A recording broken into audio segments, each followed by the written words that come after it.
उद्देश्य। इस पाठ के अंत में आप निम्नलिखित सीखने में सक्षम हो जाएंगे।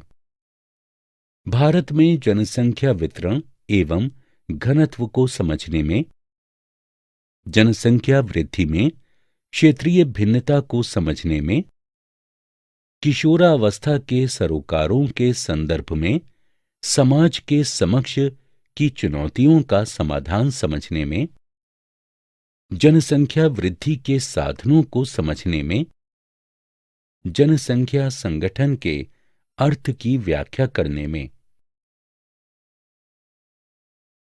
भारत में जनसंख्या का वितरण एवं घनत्व।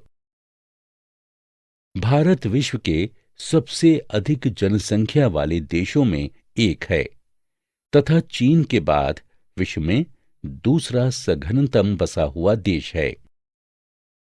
जनगणना के अनुसार 1 मार्च 2011 को भारत की कुल जनसंख्या 1210 मिलियन यानी 121.0 करोड़ थी, जो कि उत्तर अमेरिका, दक्षिण अमेरिका एवं ऑस्ट्रेलिया की मिलाकर कुल जनसंख्या से भी अधिक है। जनसंख्या का वितरण। जनसंख्या वितरण का तात्पर्य किसी क्षेत्र विशेष में जनसंख्या के प्रसार के प्रतिरूप से है। विश्व में या किसी भी देश में जनसंख्या का समान वितरण नहीं है। भारत के मामले में भी ऐसा ही है। जैसा कि परिशिष्ट में दिखाया गया है, देश के कुछ राज्य घनी आबादी वाले हैं, कुछ हिस्सों में सामान्य आबादी है तथा कुछ कम आबादी वाले हैं। भारत में आबादी का ऐसा असमान स्थानिक वितरण जनसंख्या एवं भौतिक, सामाजिक, आर्थिक व ऐतिहासिक कारकों के बीच घनिष्ठ संबंधों के कारण है। भौमिक कारकों में जलवायु, भूमि व जल की उपलब्धता सम्मिलित है। जनसंख्या वितरण के सामाजिक, आर्थिक एवं ऐतिहासिक कारकों में से महत्वपूर्ण कारक स्थायी कृषि का उद्भव व कृषि विकास, मानव बस्ती के प्रतिरूप, परिवहन जाल तंत्र का विकास, औद्योगिकीकरण एवं नगरीकरण हैं। जनसंख्या का घनत्व। जनसंख्या के घनत्व को प्रति इकाई क्षेत्र में व्यक्तियों की संख्या द्वारा अभिव्यक्त किया जाता है। 2011 की जनगणना के अनुसार भारत का जनसंख्या घनत्व 324 व्यक्ति प्रति वर्ग किलोमीटर है। पिछले 100 वर्षों में जनसंख्या के घनत्व में 4 गुना से अधिक की उत्तरोत्तर वृद्धि हुई है। कुल खेती योग्य भूमि पर जनसंख्या के दबाव के संदर्भ में जनसंख्या का घनत्व 2 प्रकार का हो सकता है। एक, जनसंख्या वृद्धि में क्षेत्रीय भिन्नताएं। 1991 से 2001 के दौरान भारत के राज्यों व केंद्र शासित प्रदेशों में जनसंख्या की वृद्धि दर सुस्पष्ट प्रतिरूप दर्शाती है। केरल, कर्नाटक, तमिलनाडु, आंध्र प्रदेश, ओडिशा, पुदुचेरी तथा गोवा जैसे राज्यों में निम्न वृद्धि दर पाई जाती है, जो दशक में 20% से अधिक नहीं हुई। 9.4% के साथ केरल में निम्नतम वृद्धि दर दर्ज की गई है। देश के उत्तर पश्चिमी, उत्तरी व उत्तर मध्य भागों में पश्चिम से पूर्व स्थित राज्यों की एक सतत पेटी में दक्षिणी राज्यों की अपेक्षा उच्च वृद्धि दर पाई जाती है। भारत में जनसंख्या वृद्धि का एक महत्वपूर्ण पक्ष इसके किशोरों अर्थात 10 से 19 वर्ष के आयु वर्ग की वृद्धि है। किशोरावस्था के संबंध में समाज के समक्ष चुनौतियां। एक, विवाह की निम्न आयु।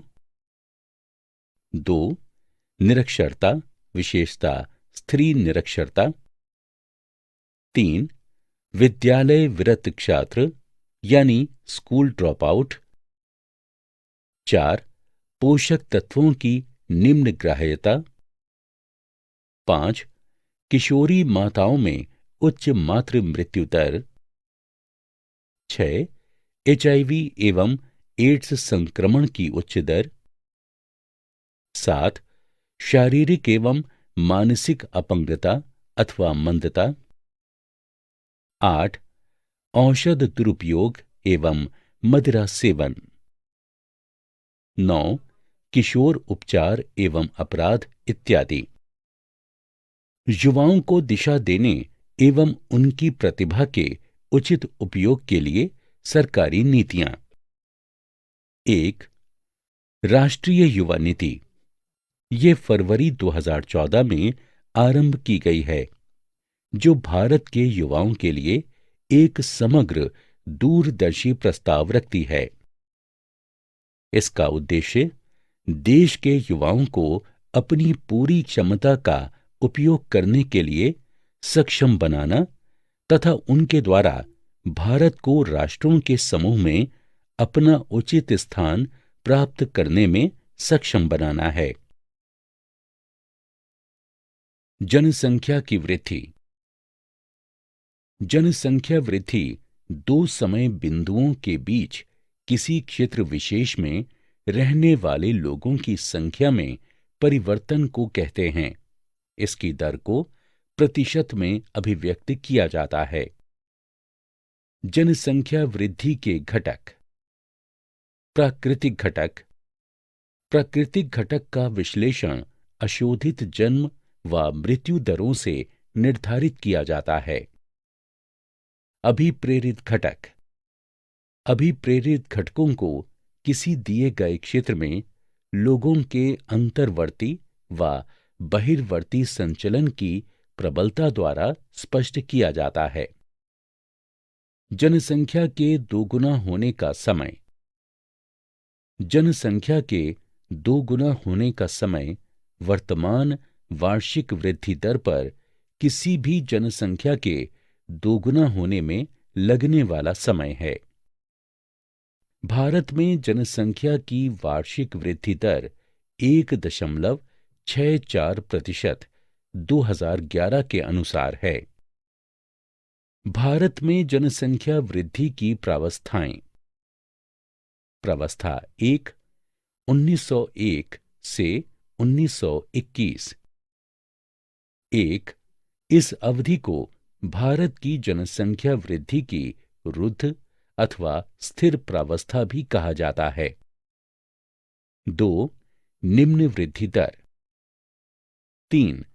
1911 से 1921 के दौरान यहां तक कि ऋणात्मक वृद्धि दर। 4. जन्म दर व मृत्यु दर दोनों उच्च थे। 5. निम्न स्वास्थ्य एवं चिकित्सा सेवाएं। 6. निरक्षरता, भोजन व अन्य आधारभूत आवश्यकताओं का अपर्याप्त वितरण। प्रावस्था 2, 1921 से 1951। 1. जनसंख्या की स्थिर वृद्धि की अवधि के रूप में भी जाना जाता है। 2. उच्च अशोधित जन्म दर। 3. उच्च जनसंख्या वृद्धि दर। 4. बेहतर स्वास्थ्य व स्वच्छता सुविधाएं। 5. कम मृत्यु दर। प्रावस्था 3, 1951 से 1981। 1. जनसंख्या विस्फोट की अवधि भी कहा जाता है। जनसंख्या संगठन। जनसंख्या संगठन के अंतर्गत आयु व लिंग का विश्लेषण, निवास का स्थान, मानव जातीय लक्षण, जनजातियों, भाषा, धर्म, वैवाहिक स्थिति, साक्षरता व शिक्षा, व्यावसायिक विशेषताओं आदि का अध्ययन किया जाता है। ग्रामीण नगरीय संगठन निवास के स्थानों के अनुसार जनसंख्या का संगठन सामाजिक एवं आर्थिक विशेषताओं का एक महत्वपूर्ण सूचक है। ग्रामीण जनसंख्या 93.2% के विपरीत भारत में नगरीय जनसंख्या 31.16% का अनुपात काफी निम्न है। पिछले दशकों में नगरीय जनसंख्या की वृद्धि दर समृद्ध आर्थिक विकास, स्वास्थ्य व स्वच्छता संबंधी दशाओं में सुधार के कारण तेजी से बढ़ी है। भाषाई संगठन भारत एक भाषाई विविधता की भूमि है। दी गई तालिका प्रमुख भारतीय भाषाओं, उनके 4 भाषा परिवारों, उनके उपपरिवारों एवं शाखाओं या वर्गों को दर्शाती है। धार्मिक संगठन धर्म सर्वाधिक भारतीयों के सांस्कृतिक एवं राजनीतिक जीवन को प्रभावित करने वाले प्रमुख बलों में से एक है। यहां दिया गया परिशिष्ट भारत में धार्मिक समुदायों के स्थानिक वितरण को दर्शाता है। धर्म एवं भूदृश्य भूदृश्य धार्मिक अभिव्यक्ति के औपचारिक तरीके के रूप में कार्य करता है। हिंदू मंदिर, स्मरणार्थ मस्जिद अथवा महानगरों में शोभायमान ढंग से अभिकल्पित बड़े गिरजाघर धर्म भूदृश्य के कुछ उदाहरण हैं। श्रमजीवी जनसंख्या का संगठन आर्थिक स्तर की दृष्टि से भारत की जनसंख्या को 3 वर्गों में बांटा जाता है। एक, मुख्य श्रमिक, वो श्रमिक जो एक वर्ष में कम से कम 183 दिन या 6 महीने काम करता है। 2, सीमांत श्रमिक, वो श्रमिक जो एक वर्ष में 183 दिनों या 6 महीने से कम दिनों में काम करता है। 3, आश्रमिक, अन्य पर आश्रित आबादी। दिया गया चित्र भारत की व्यावसायिक संरचना को दर्शाता है।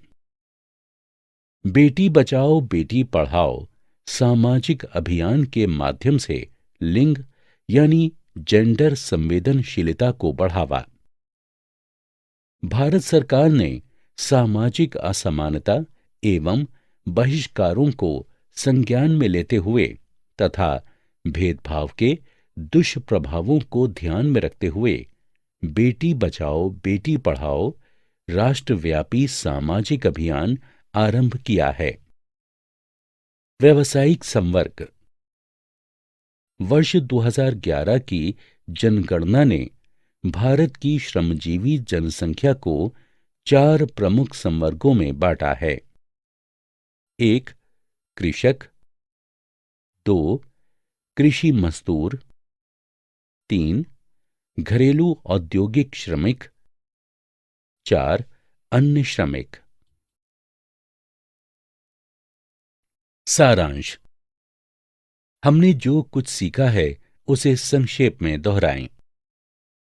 विश्व में सबसे अधिक जनसंख्या वाले देशों में भारत दूसरे स्थान पर है। जनसंख्या वितरण का तात्पर्य किसी क्षेत्र विशेष में जनसंख्या के प्रसार के प्रतिरूप से है।